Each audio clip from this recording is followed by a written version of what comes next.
تجھ پر بھی حسین کا سلام ہو۔ یہ ہے تسلیم اللہ کے سامنے، چاہے مصیبت ہو نعمت ہو، زینب والا حوصلہ ہو، ما رأیت الا جمیلا۔ پورے سفر میں اللہ کے سامنے شکایت نہیں کر رہے، اے خدا جس پہ تو راضی اس پہ ہم راضی، تو فقیری پہ راضی ہم فقیری پہ راضی، ہمارا کام محنت کرنا ہے، رزق روزی دینا تیرا کام ہے، ہمارا کام ہے تیری راہ میں چلنا، نتیجہ دینا تیرا کام ہے۔ سب کچھ بندہ اللہ پہ چھوڑ دیتا ہے، تو اپنی ڈیوٹی پوری کر، اللہ اپنا وعدہ پورا کرے گا۔ تیرا کام رزلٹ نہیں ہے، تیرا کام ڈیوٹی کو پورا کرنا ہے۔ ماں باپ کے بعد اگر اطاعت کسی پر، اسپیشلی خواتین پر، مردوں کے لیے تو نہیں ہے یہ حکم، خاتون جب باپ کی ولایت سے نکل کر شوہر کی ولایت میں جاتی ہے تو باپ سے زیادہ شوہر کی اطاعت واجب ہو جاتی ہے۔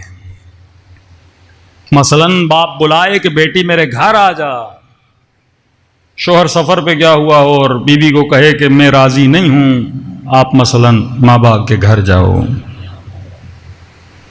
اور اگر چلی جائے یہ تسلیم کامل میں نہیں ہے۔ آیت اللہ مزاری فرماتے ہیں عورت کا جہاد ہے شوہر کی اطاعت، جہاد ہے عورت کا۔ اب جہاد کا مطلب کیا؟ جب آپ جہاد پہ جاتے ہو آپ کو تیر لگتے ہیں، جب آپ جہاد پہ جاتے ہو آپ کو گولیاں لگتی ہیں، جب آپ جہاد پہ جاتے ہو آپ کا بدن زخمی ہوتا ہے۔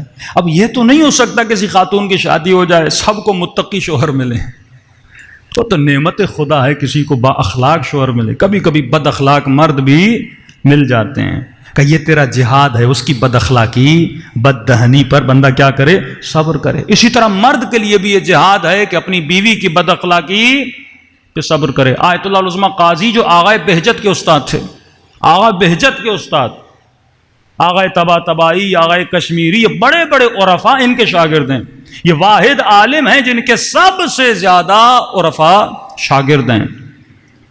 وادی السلام میں ان کی قبر ہے، جب بھی عراق جائیں ان کی قبر پہ ضرور فاتحہ پڑھا کریں۔ ان کی جو بیوی تھی بڑی بد اخلاق تھی، مشہور تھا، نجف میں مشہور تھا، لوگ کہتے تھے آغا قاضی بیوی کو طلاق دیں، کہتا میں اس طرح نہیں سوچتا جس طرح تو سوچتا ہے، میری سوچ وہی ہے جو علی نے مجھے سکھایا ہے۔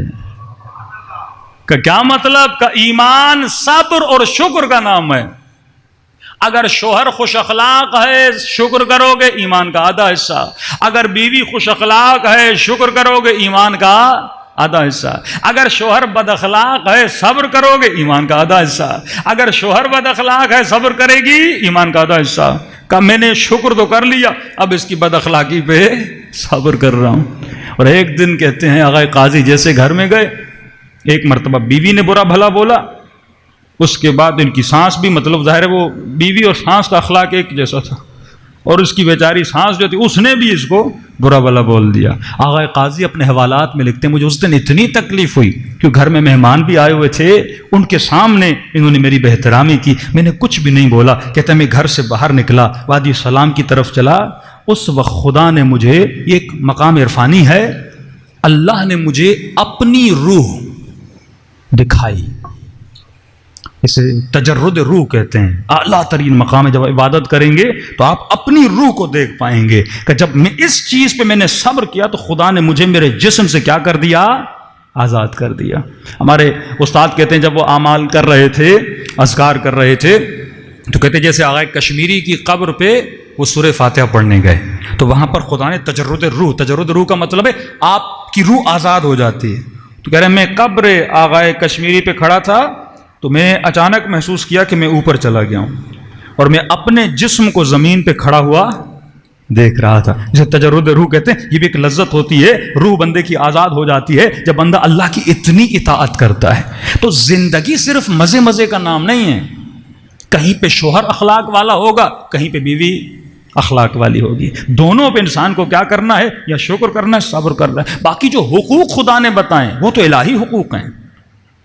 بیوی کا سب سے بڑا حق مرد پر یہ ہے اس کا خرچہ پورا کرے، اس کی ضرورتوں کو پورا کرے، اس کے نفقے کو پورا کرے، اس کے لباس کا خیال ہے، کھانے پینے کا خیال ہے، اس کا حق پورا کرے۔ بیوی کے اوپر حق کیا ہے؟ وہ شوہر کی اطاعت کرے۔ اب یہ نہیں کہ مرد اپنی اطاعت، جب اللہ نے ایک حق تجھے دیا ہے، مثلا مولا علی کو مولا بنایا ہے، ہر بندے پر واجب مولا علی کی اطاعت کرے۔ اب یہ تو نہیں مولا اس چیز سے لیاد باللہ غلط فائدہ لیں، نہیں، فرمایا اہل بیت کی اطاعت واجب ہے، تو پھر اہل بیت کریم صفت ہے۔